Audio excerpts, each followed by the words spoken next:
Vamos continuar a estudar Lucas. Houve palavras muito fortes, aquelas que nós preferimos nos cânticos esta tarde. O último cântico dizia que o nosso desejo é fazer a vontade do Senhor. Que assim seja, irmãos.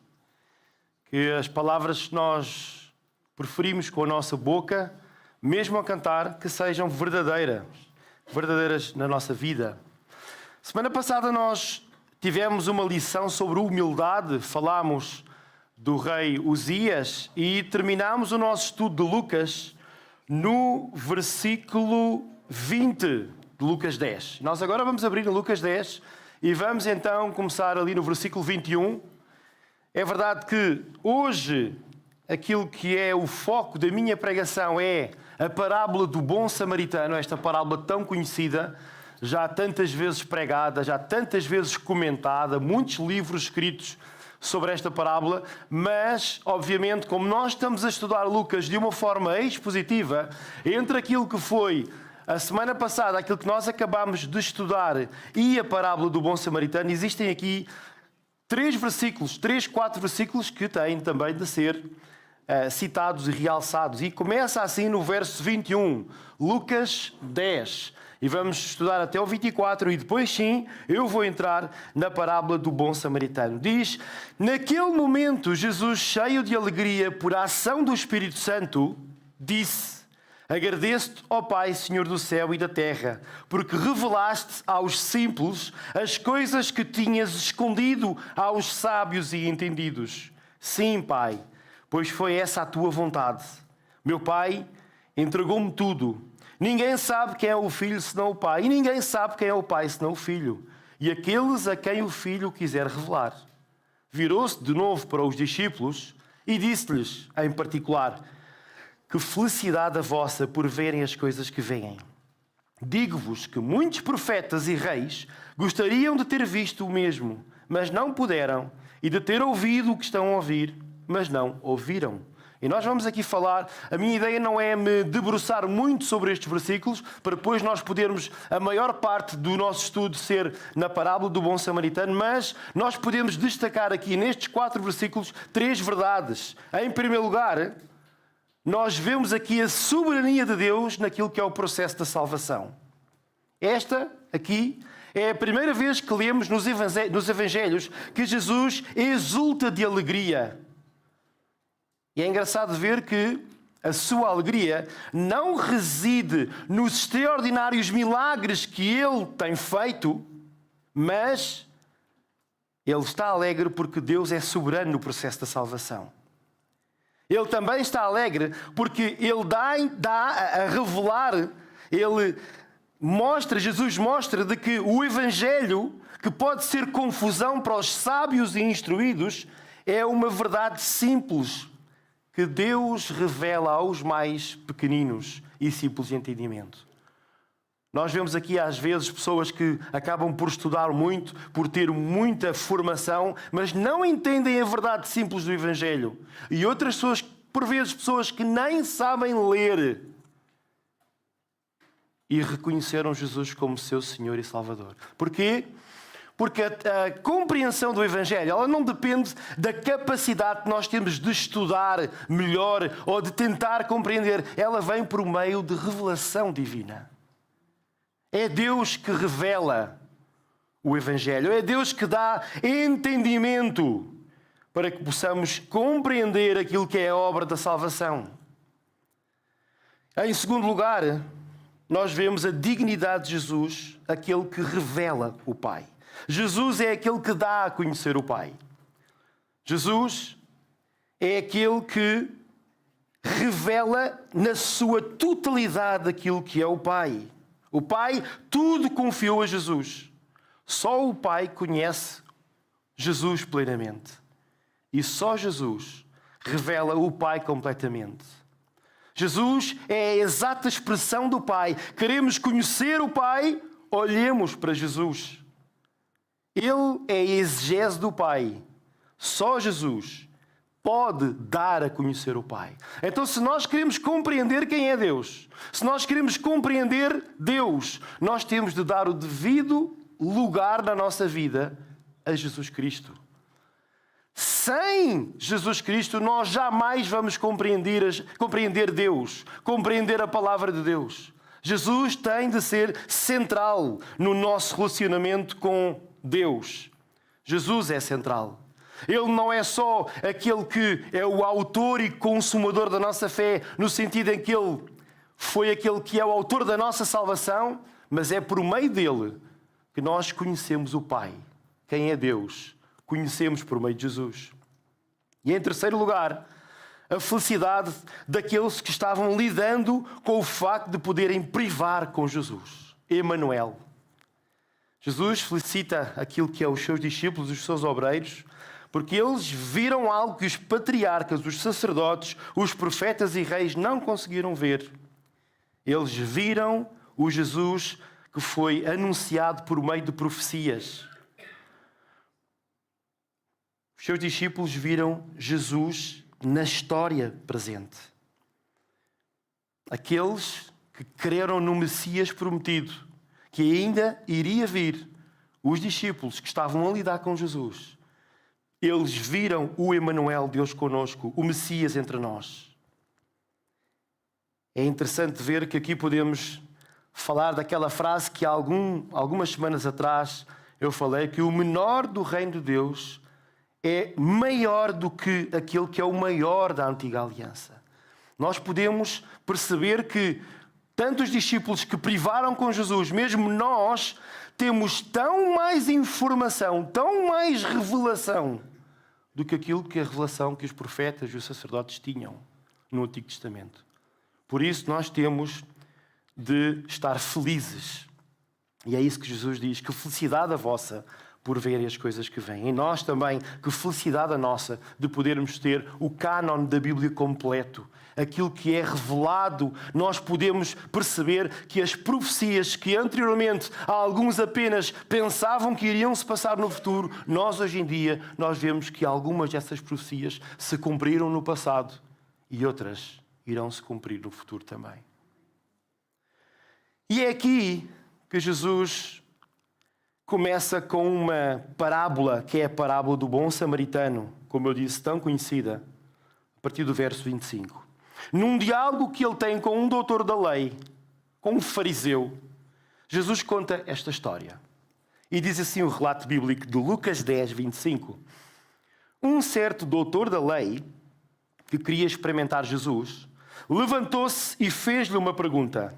Mestre, que devo eu fazer para ter direito à vida eterna? Que diz a Escritura acerca disso? Respondeu-lhe. Como é que a entendes? E ele disse, ama o Senhor teu Deus com todo o teu coração, com toda a tua alma, com todas as tuas forças e com todo o teu entendimento. E ama o teu próximo como a ti mesmo. E Jesus comentou, respondeste bem, certíssimo. Faz isso e alcançarás a vida. Mas o doutor da lei, querendo justificar-se, tornou a perguntar, e quem é o meu próximo? Então Jesus contou o seguinte, e aqui entra a parábola do bom samaritano. Ia um homem a descer de Jerusalém para Jericó, caíram sobre ele uns ladrões que lhe roubaram roupa e tudo. Espancaram-no e foram-se embora, deixando-o quase morto.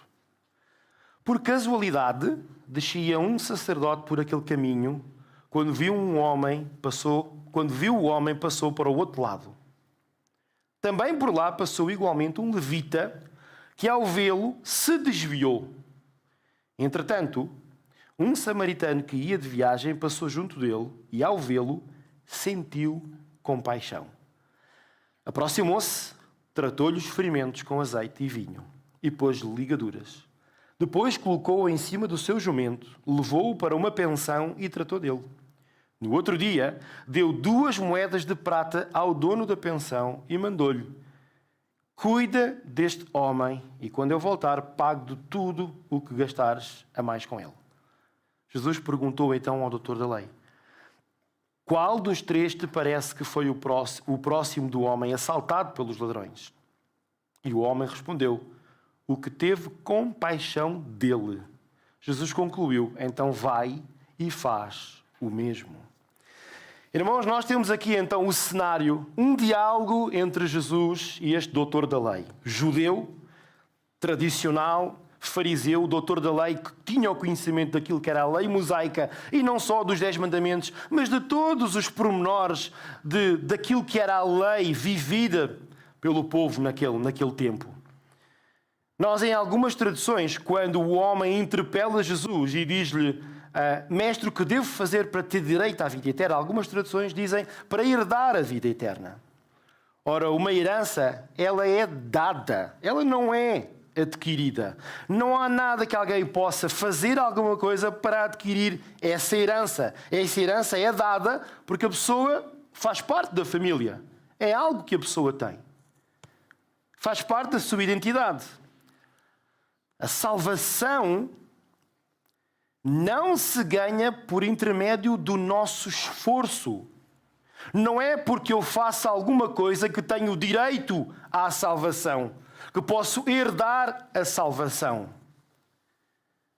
A salvação é realizada por Cristo e é-nos dada por obra e graça do nosso Senhor Jesus Cristo. E é o Espírito Santo que nos convence do juízo e do pecado e nos abre o mundo espiritual, a compreensão espiritual, para podermos entender o pecado que nós temos. Porque o homem natural, em termos naturais, ele não tem a capacidade de entender que está afastado de Deus, que está morto nos seus pecados e delitos. E alguém que está morto não consegue chegar à vida. É preciso que a vida chegue a quem está morto.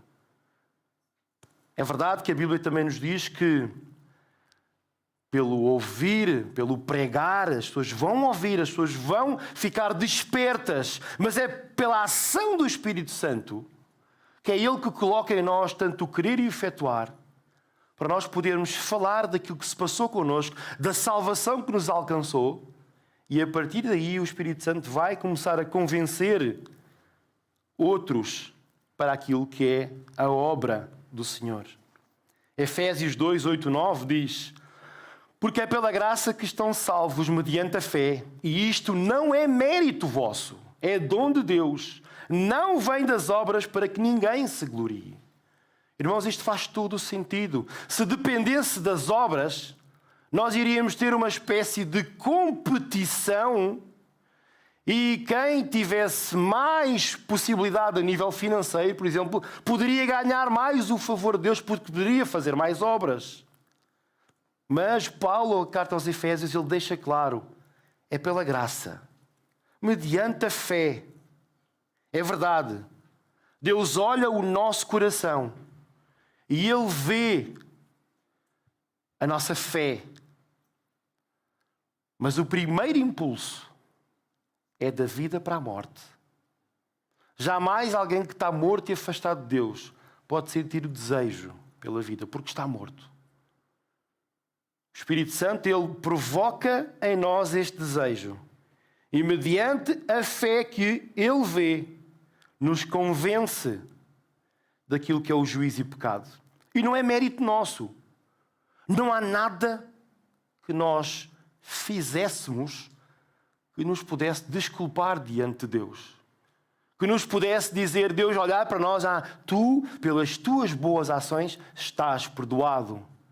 Não, é pelos méritos de Cristo.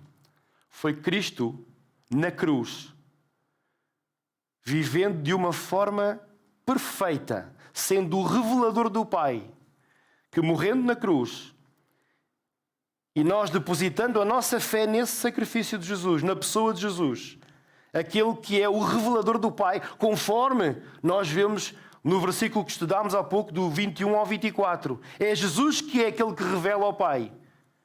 Nós aí, pelos méritos de Cristo, pelo dom de Deus, não pelas obras, podemos glorificar a Deus pela salvação que nós temos. A vida eterna não é algo que nós tenhamos de ganhar. Ela é-nos dada por intermédio da obra e graça de Jesus na cruz do Calvário. Méritos de Cristo. A vida eterna, ela é concedida, ela é dada pela graça a todo aquele que, convencido pelo Espírito Santo, confessar Jesus como seu Senhor e Salvador. e no seu coração crer que Deus ressuscitou Jesus dos mortos. O pastor Hernandes Dias Lopes, ele diz, referindo-se à pergunta do fariseu, do doutor da lei, ele diz, o doutor da lei ainda não se conhecia a si mesmo. Pois se conhecesse, saberia que nenhum filho de Adão é capaz de guardar a lei, uma vez que a lei é perfeita e o homem é pecador. Mas o doutor da lei, ele não conhecia os fundamentos da salvação. Pois se conhecesse, saberia que a salvação não é uma conquista das obras, mas sim uma oferta da graça. Então esta pergunta que este doutor da lei faz, ele está a tentar colocar Jesus ali entre a espada e a parede. Como muitas vezes nós vemos os fariseus a tentar fazer, a tentar derrubar Jesus. Verso 26, Jesus responde com uma pergunta. O que é que a Escritura diz? O que é que entendes que a Escritura diz?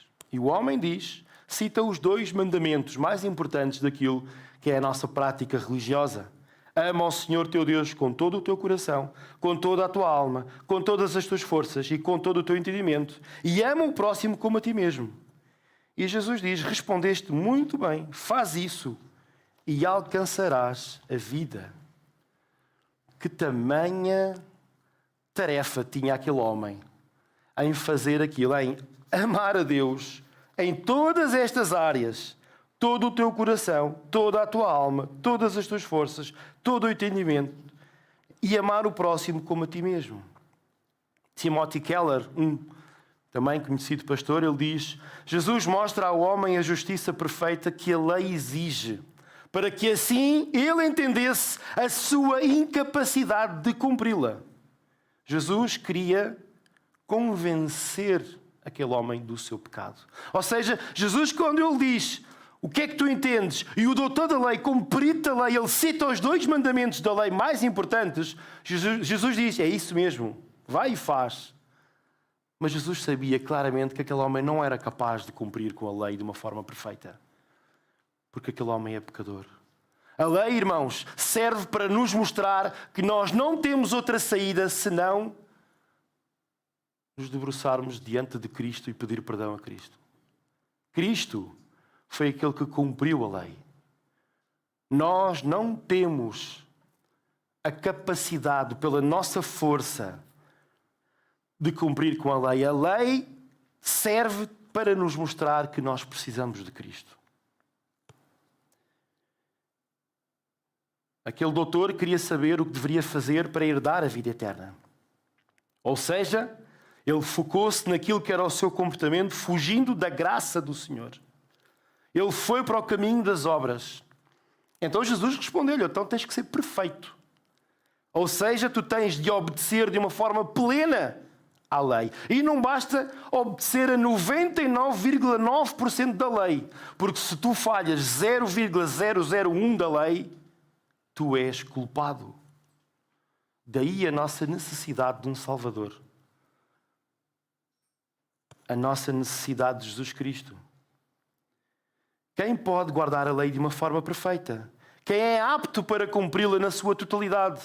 Quem poderá alcançar este padrão de perfeição absoluta? Vamos ler Romanos 3, 19 e 31. Eu queria que os irmãos abrissem as suas Bíblias. Romanos 3. Romanos é um livro fantástico que fala sobre a obra da salvação. A obra de Deus. A graça do Senhor. Maravilhosa graça me alcançou. Pecador eu sou.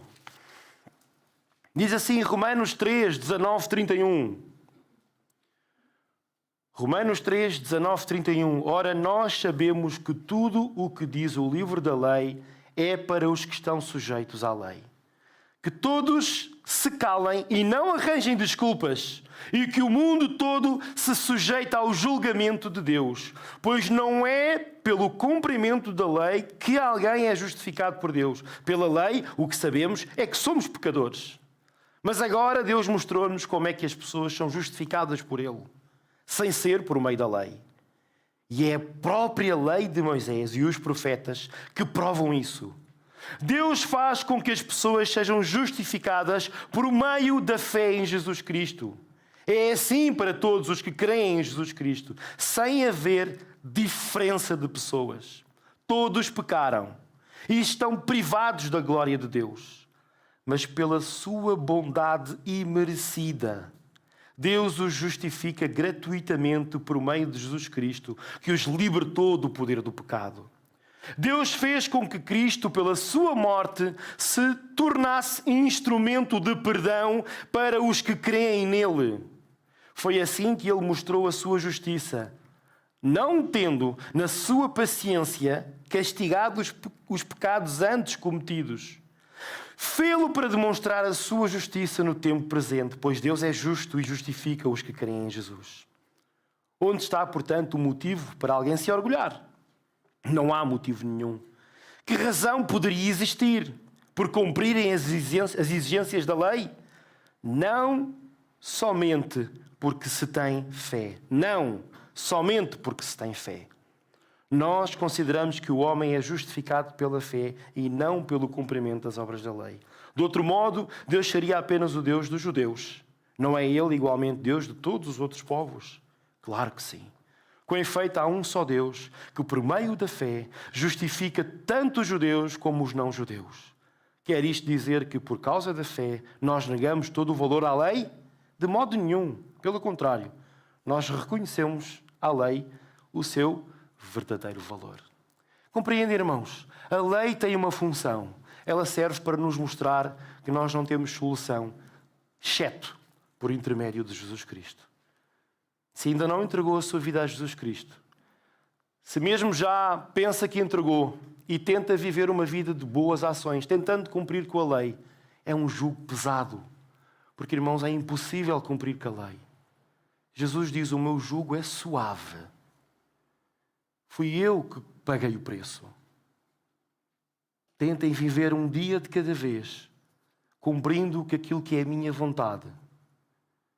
Eu estou cá para vos ajudar. Pois se a nossa mentalidade é: eu tenho de ser muito bonzinho para ganhar o favor de Deus, nós vamos andar frustrados nesta vida cristã. Nós não vamos conseguir alcançar o alvo, porque estamos a pensar ao contrário. O pensar é: Cristo morreu por mim, Cristo obteve a salvação pelos meus pecados, por causa disso eu vou mudar a minha vida e viver em conformidade com a lei de Deus. Em vez de ser algo que vem de fora para dentro, é algo que sai de dentro para fora. Aquilo que Jesus mais quer é que a lei esteja inculcada nos nossos corações, para que não possa ser um peso, um jugo pesado. No verso 29 nós temos a continuação: mas o doutor da lei, querendo justificar-se, tornou a perguntar: e quem é o meu próximo? É verdade que nós sabemos que os fariseus, os doutores da lei, eles gostam sempre de alguma forma ter a última palavra, e ele não ficou satisfeito com aquilo que foi a resposta de Jesus. Então ele tentou, mais uma vez, entalar Jesus. Então é aqui que Jesus conta esta parábola. Uma parábola é um ensinamento de Jesus espiritual por meio de uma história prática. Por meio de uma circunstância, Jesus quer retirar dali um ensino espiritual. Algo que nós temos de praticar, que tem impacto naquilo que é o mundo espiritual. E a parábola é o seguinte, como já lemos esta tarde. Mas eu vou voltar a ler. Então Jesus contou o seguinte: ia um homem a descer de Jerusalém para Jericó. E dizem que aquela estrada que o homem ia descer era realmente uma estrada muito perigosa. Uma estrada complicada que não era aconselhável estar a passar ali sozinho. Porque poderia acontecer o que realmente aconteceu. Caíram sobre ele uns ladrões que roubaram a roupa e tudo. Roubaram tudo. O homem ficou, não sei se nu, mas ficou muito maltratado, porque foi espancado. Reconheço, provavelmente ele deve ter dado alguma luta, mas espancaram-no e foram-se embora, deixando-o quase morto. E Jesus explica que...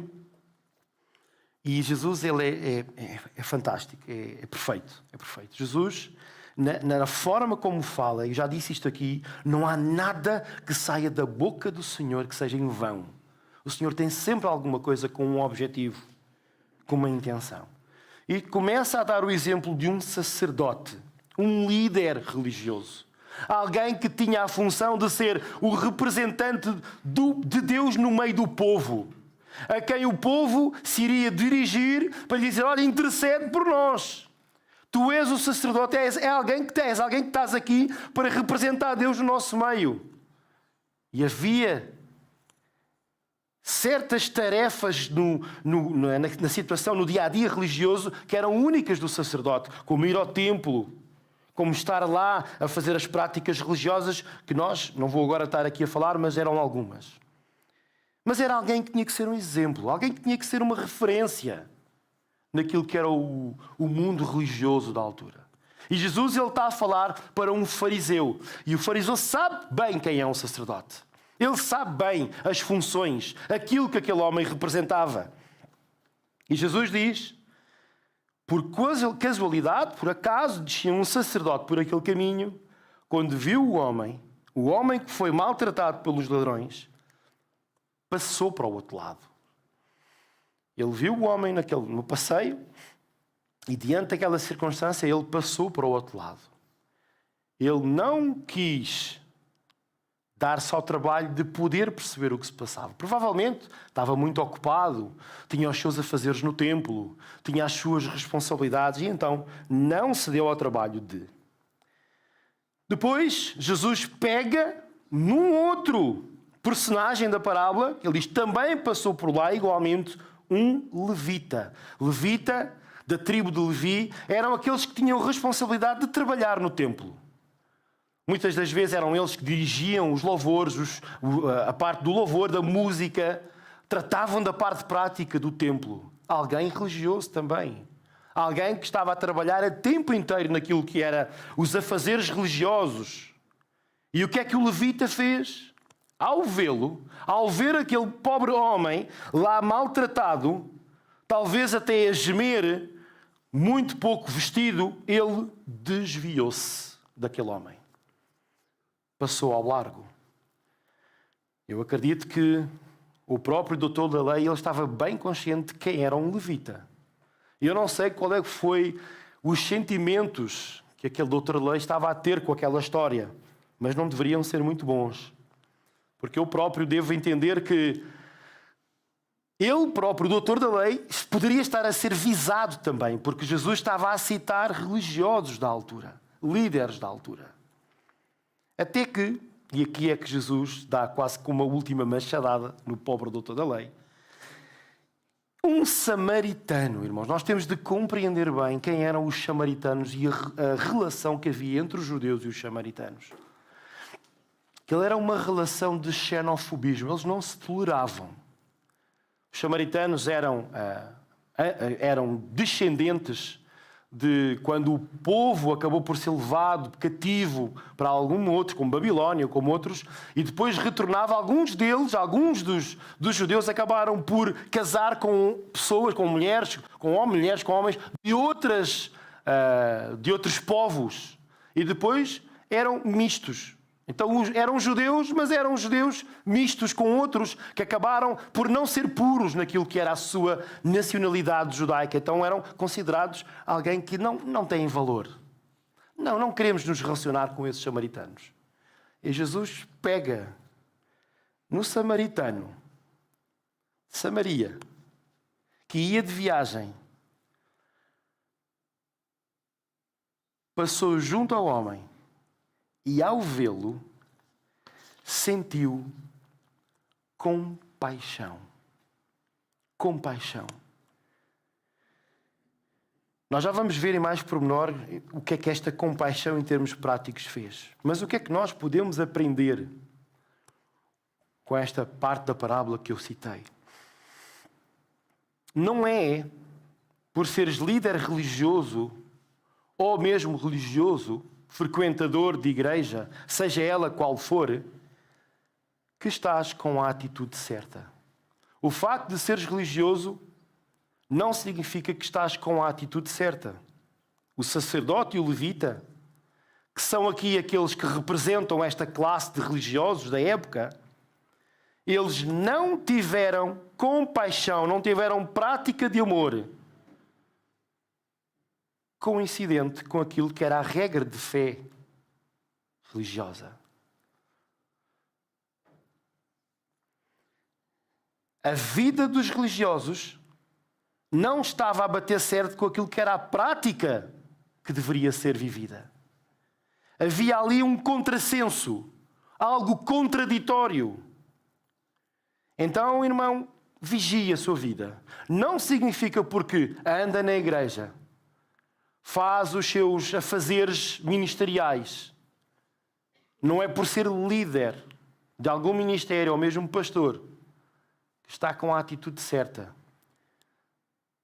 Sentir compaixão e dessa compaixão ser prática. Já vamos falar disso. Depois, Jesus dá uma espécie de chapada de luva branca ao doutor da lei judeu, quando coloca os religiosos, supostamente os puros, no papel daqueles que negligenciaram o seu próximo.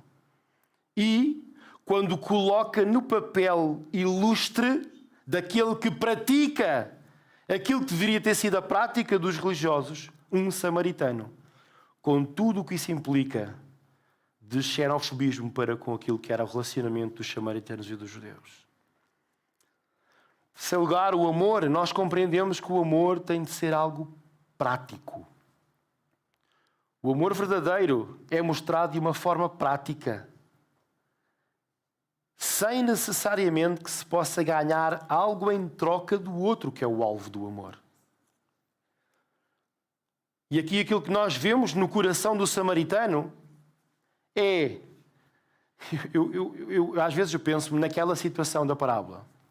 Se eu fosse transpondo aquilo da parábola para os dias de hoje, eu penso, eu só vou arranjar problemas. Tratar da pessoa, vou gastar do meu dinheiro, vou gastar do meu tempo. Efetivamente é mais fácil passar ao largo e fingir que não se vê. É muito mais fácil. Mas eu não posso esperar ter um amor por Deus e pelo próximo que não seja prático. Já vamos lá mais concretizar isso também mais à frente. Se eu não fizer nada, já estou a pecar? Sim. Aquele sacerdote e aquele levita, eles pecaram por negligência, por não fazer. O pecado não é só quando nós fazemos uma coisa errada, mas é quando nós deixamos de fazer a coisa certa. É o que diz em Tiago 4,17. Portanto, aquele que sabe o bem que deve praticar e não o pratica, está a cometer pecado. Kenneth Bailey, um dos outros autores que eu li, num dos livros que li também para preparar este sermão, tem razão ao dizer que 2 tipos de pecado e 2 tipos de pecadores aparecem nesta parábola. Os salteadores, os ladrões, que ferem o homem mediante a violência, que o deixam quase morto, mas os religiosos, o sacerdote e o levita, que ferem aquele pobre homem por negligência. A parábola dá a entender a culpa de todos eles, dos ladrões e dos religiosos. A oportunidade não aproveitada para se fazer o bem transforma-se em mal. Então, não fazer nada também é pecado. A nossa vida com Deus, ela não tem de ser maioritariamente reconhecida pela nossa prática religiosa, no sentido em que há uma série de práticas religiosas, como vir ao culto, como dar o dízimo, como servir na igreja.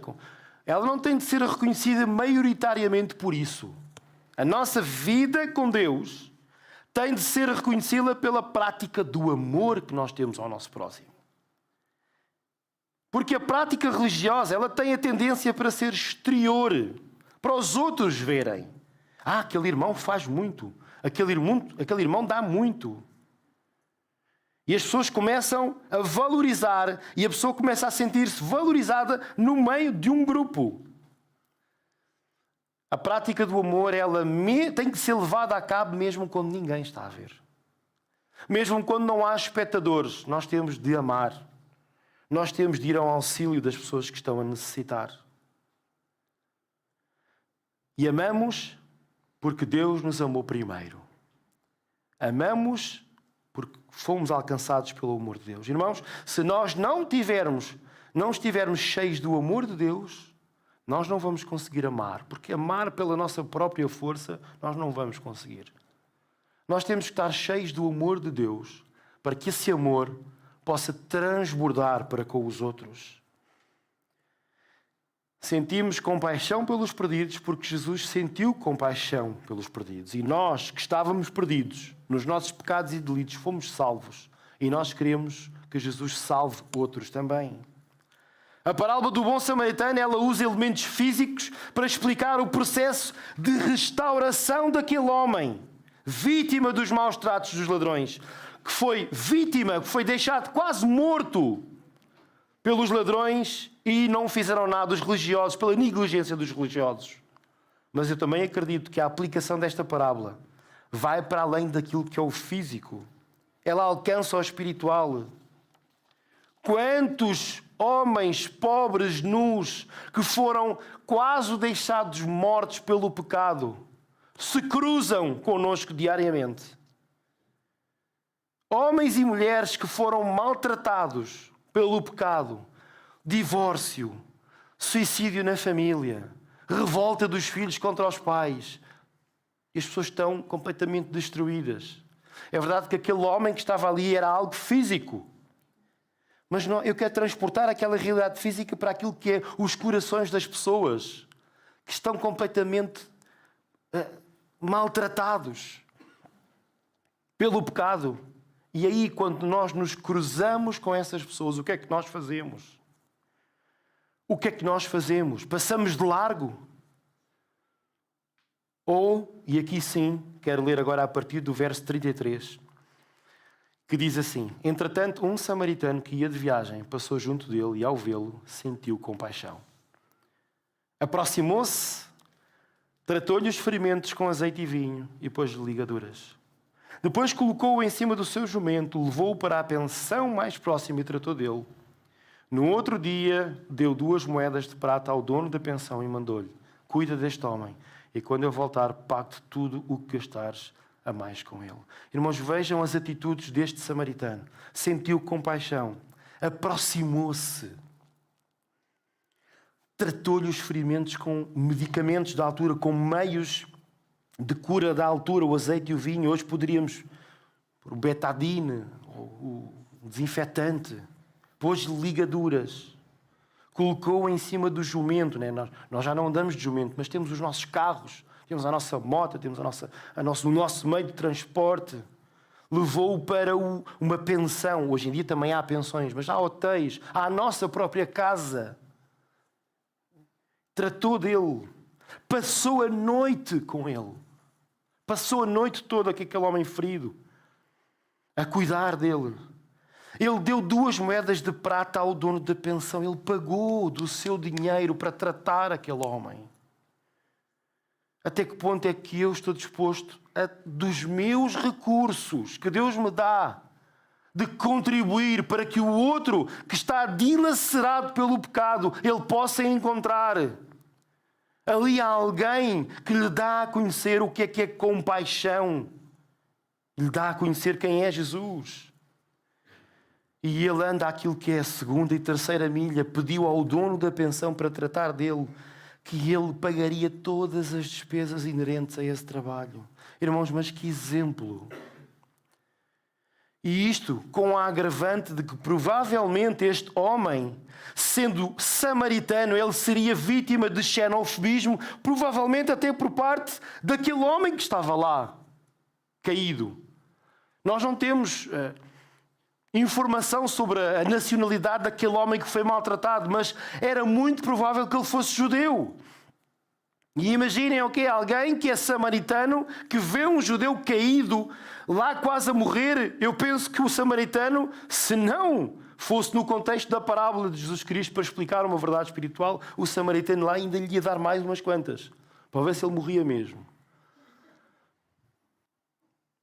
Mas aquele homem, não olhando a cultura, não olhando a diferenças, a compaixão que ele sentiu levou-o a agir. Irmãos, o problema é que às vezes nós paramos no sentir a compaixão. Coitadinho, eu vou orar por ti. e não fazemos nada para materializar essa compaixão. O samaritano, ele materializou de uma forma incrível a compaixão que ele teve. Jesus materializou a sua compaixão por nós de uma forma incrível. Ele morreu na cruz por nós.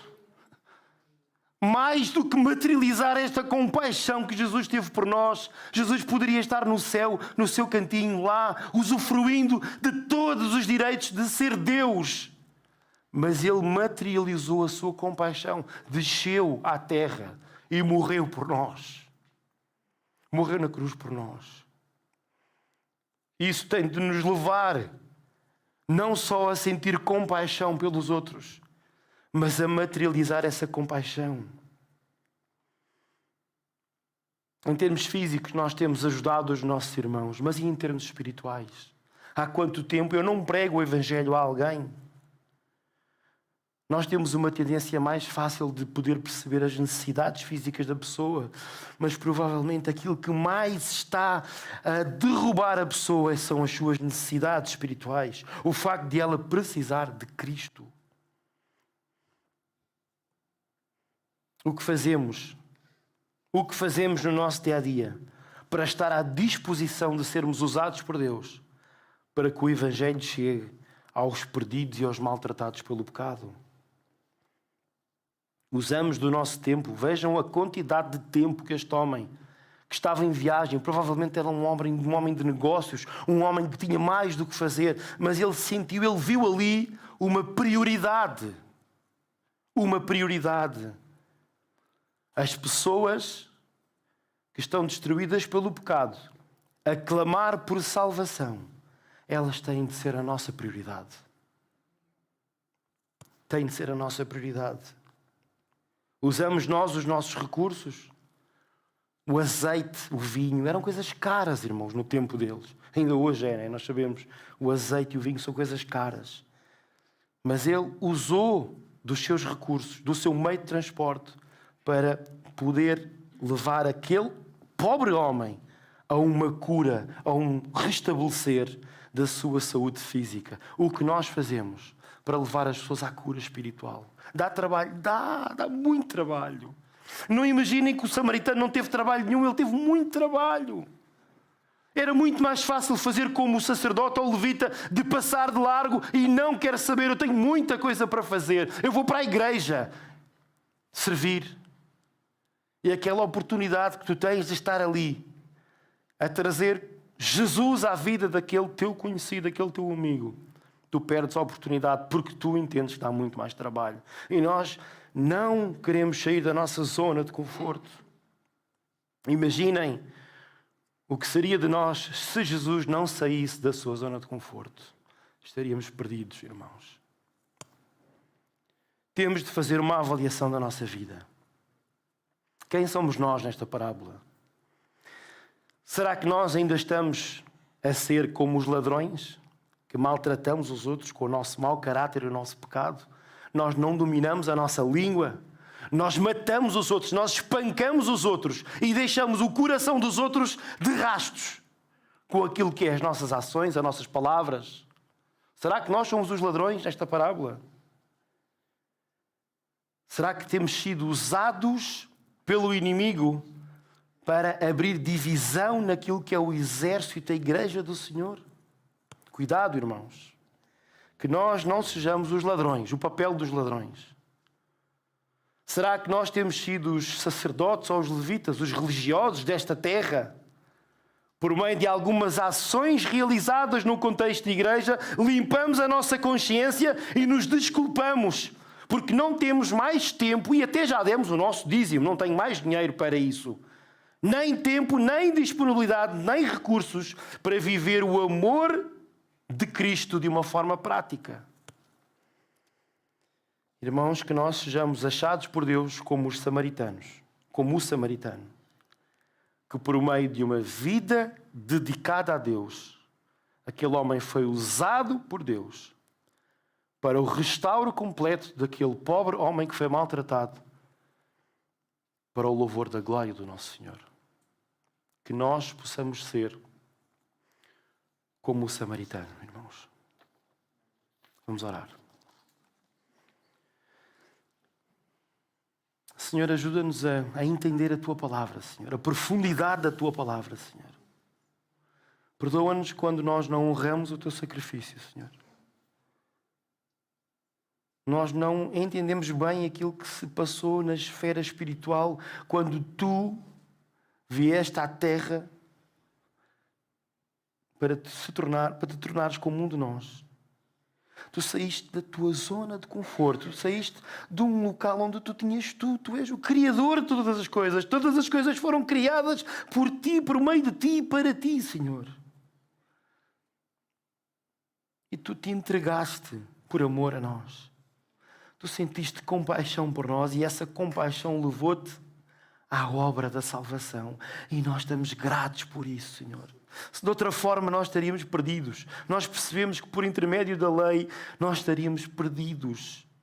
Então, muito obrigado, porque foi por intermédio do Teu sacrifício na cruz que nós obtivemos a salvação. Senhor, que esta verdade, que nós possamos compreender esta verdade e esta verdade seja levada para o nosso dia a dia semanal, Senhor, quando nós estivermos em contacto com aqueles que ainda não entenderam esta verdade. Usa-nos, Senhor. Usa-nos para levar cura àqueles que à nossa volta clamam e procuram por salvação, Senhor. Senhor, nós estamos num tempo em que as pessoas vão perdendo aquilo que é a esperança. Ajuda-nos a nós a levar a esperança. Ajuda-nos a nós a levar a esperança para pessoas que não encontram naquilo que este mundo pode oferecer razão de viver, Senhor. Que nós possamos estar preparados para explicar a razão da nossa esperança, Senhor, àqueles que nos perguntarem, mais do que simplesmente perguntar, àqueles que vão dando indícios.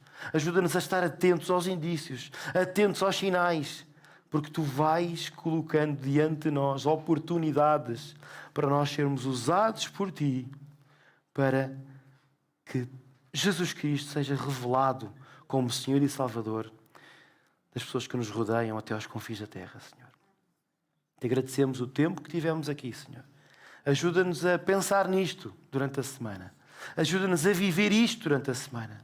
Que nós possamos ser como o samaritano da parábola, prontos a gastar do nosso tempo, dos nossos recursos, da nossa vida, em favor da vida de outros que estão perdidos. Muito obrigado por tudo o que tens feito por nós.